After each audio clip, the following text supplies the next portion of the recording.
Alhamdulillahi katsira wa subhanallahi bukratan wa asila. La ilaha illallah wa la na'budu illa iyyah mukhlisina lahu-d-din walau karihal kafirun. La ilaha illallah wahdahu sadaqa wa'adahu wa nasara 'abdahu wa 'azza jundahu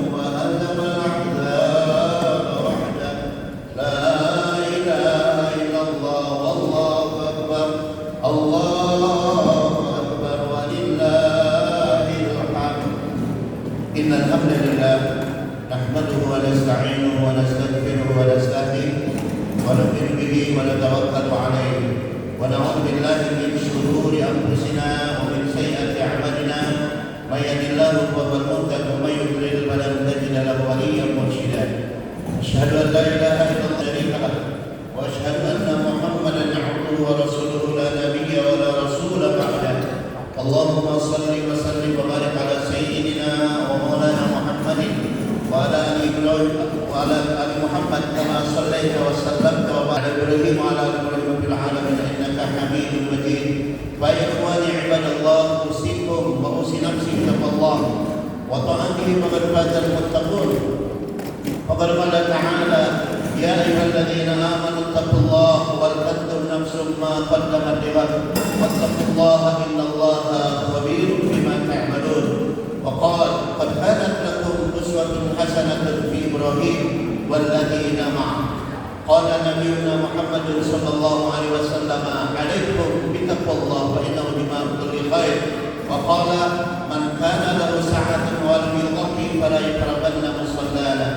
صدق الله العظيم وصدق رسوله النبي الكريم ونحن على ذلك من الشهيدين والشاكرين والحمد لله رب العالمين.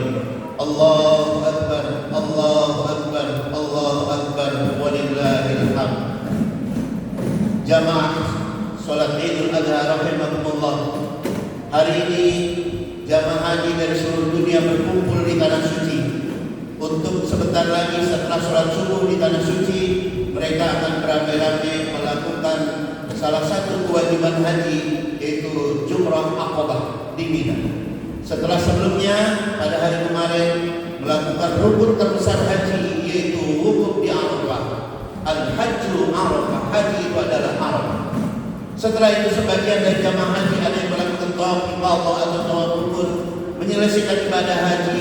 Kemudian ada yang masih menetap di Mina sampai 6 akhir, lalu kemudian menyelesaikan seluruh rangkaian manasik haji.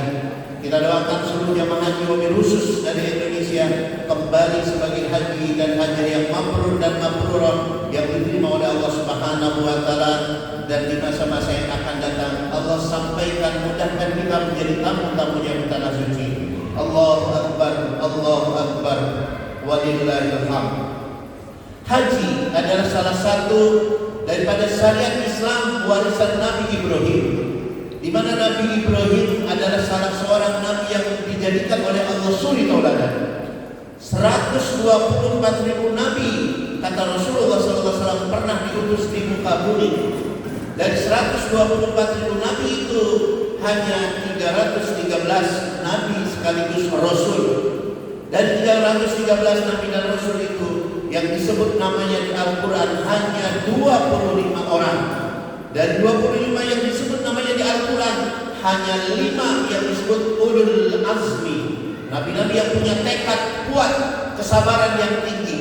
Nabi Nuh, Nabi Ibrahim, Nabi Musa, Nabi Isa, dan Nabi kita Nabi Muhammad sallallahu alaihi wasallam.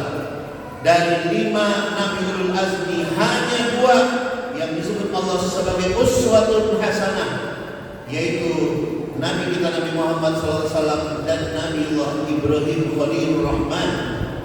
Banyak Nabi hebat, banyak Nabi yang luar biasa teguhnya dalam perjuangan.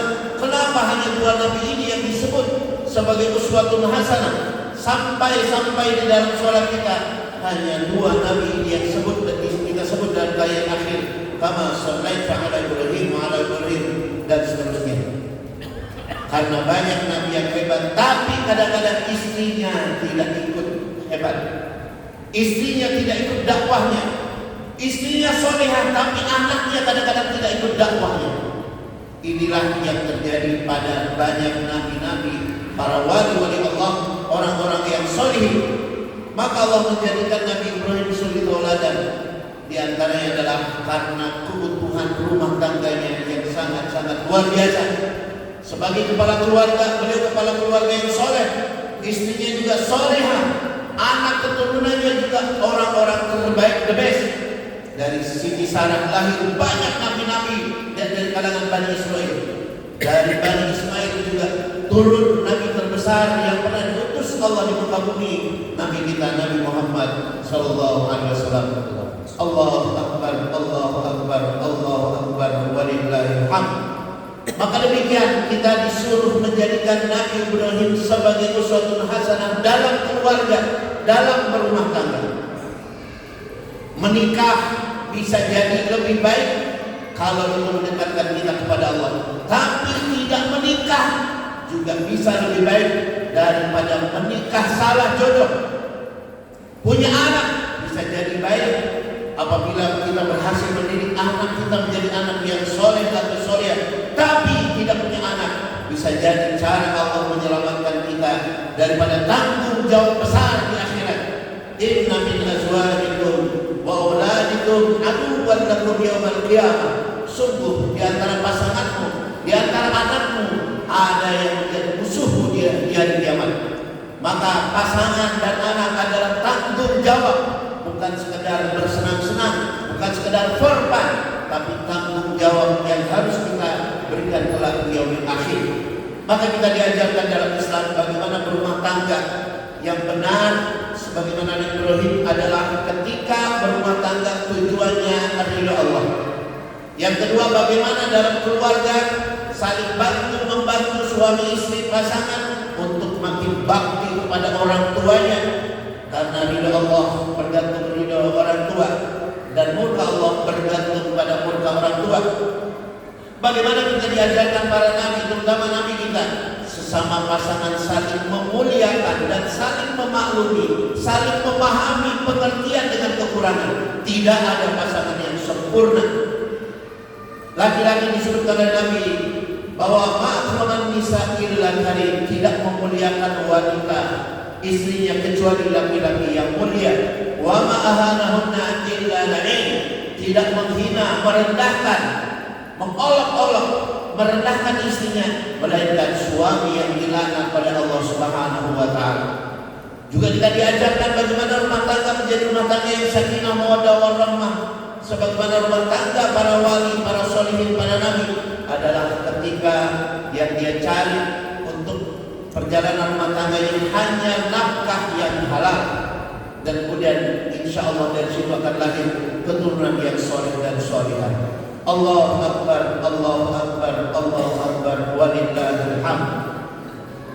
Keteladanan berikutnya yang sangat-sangat luar biasa diberikan oleh Nabi Ibrahim Khalilur Rahman kepada kita sekalian, sampai diperingati setiap tahun dengan Idul Adha, adalah bagaimana keteladanan dalam tauhid, dalam mengesahkan Allah, dalam menomor-satukan Allah.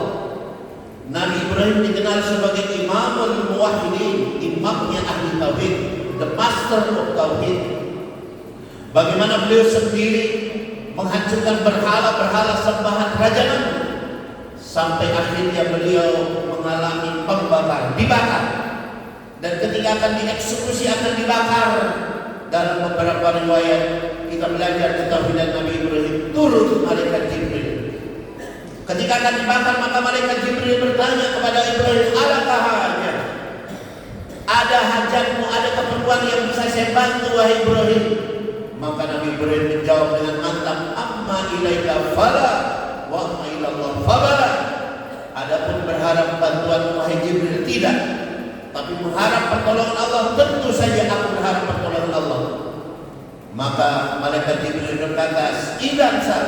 Kalau demikian kamu butuh pertolongan Allah, mohon, berdoa kepada Allah, minta kepada Allah kamu diselamatkan dari apinya Ibrahim, apinya Raja Namrud."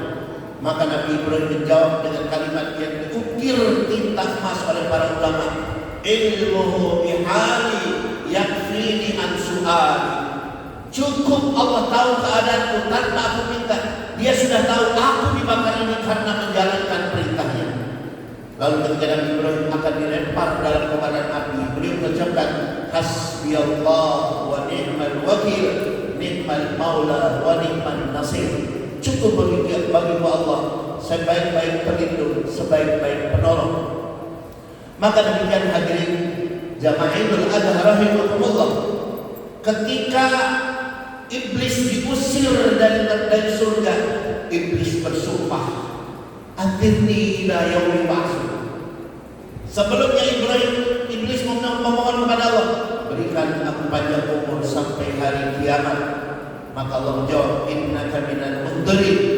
Kamu diberikan penangguhan umur panjang sampai hari kiamat. Lalu iblis berkata, "Fabi'izzatika la'ughwiyannahum ajma'in." Demi kemuliaanmu ya Rabb, izinkan aku menggoda seluruh anak Adam. Akan aku goda mereka semua, akan aku gelincirkan. Liyakudu min ashabi sa'ir, supaya mereka menjadi penghuni neraka yang menyala-nyala. Illa, kecuali satu, kata iblis. Satu yang tidak bisa disesatkan iblis, yang tidak akan bisa digelincirkan oleh iblis.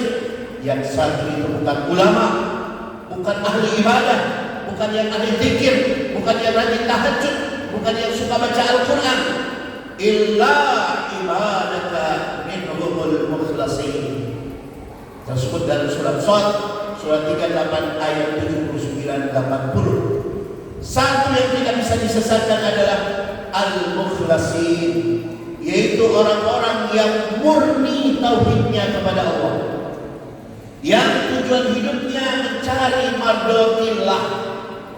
Ujung-ujung seluruh aktivitas, geraknya, diamnya, semuanya mencari Allah. Inilah orang yang tidak akan bisa digelincirkan oleh iblis. Manakala tujuan hidup kita hanya dunia, hanya kebahagiaan yang sementara, bagaimana tujuan hidup kita sekedar pasangan hidup materi, maka iblis akan bisa menggelincirkan kita.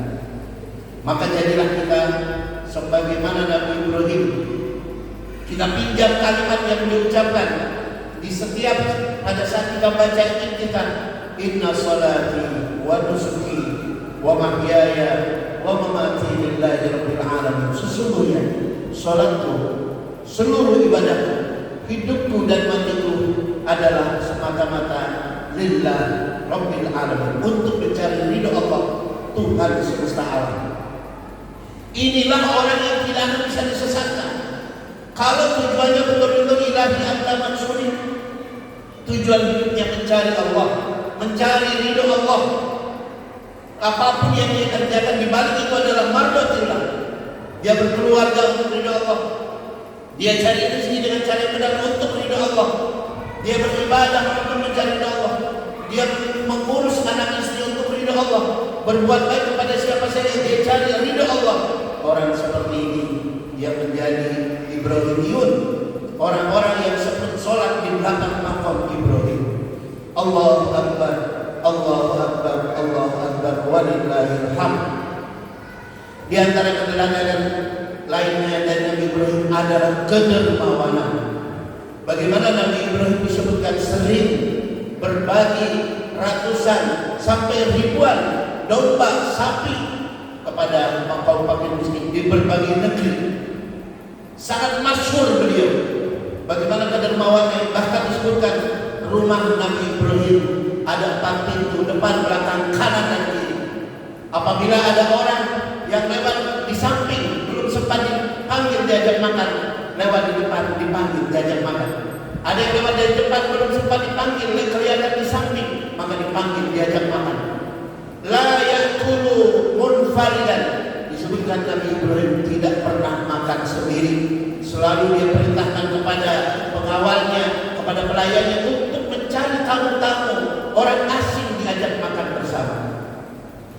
Itu sebabnya maka pada hari Idul Adha ini salah satu bentuk kedermawanan berkurban adalah ketakwaan kepada Allah. La yanalallahu luhumuha wala dima'uha walakin yanaluhu taqwa minkum. Yang sampai kepada Allah bukan dagingnya, bukan darahnya, tapi ketakwaan di antara kalian. Tapi di samping itu juga kurban mengandung dimensi hablum minan nas, yaitu memberikan manfaat kepada kaum fakir miskin. Kurban disebut kurban karena makin mendekatkan kita kepada Allah dan mendekatkan kita kepada sesama. Allahu Akbar, Allahu Akbar, Allahu Akbar, walillahil hamd.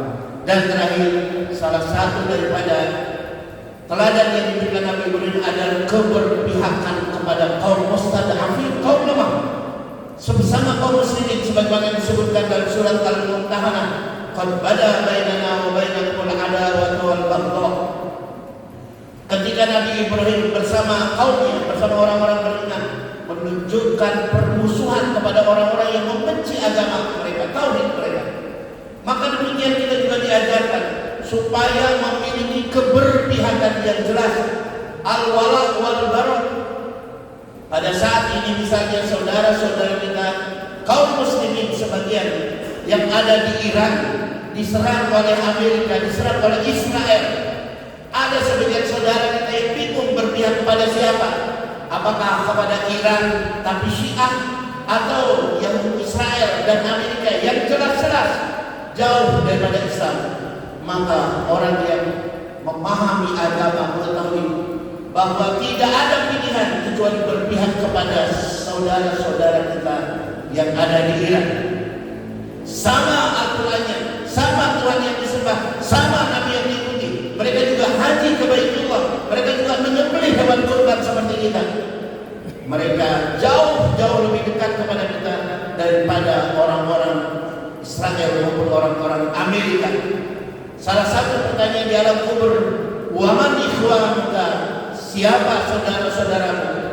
Pertanyaan ini tidak akan bisa kita jawab manakala kita tidak menunjukkan keberpihakan kepada saudara-saudara muslim kita.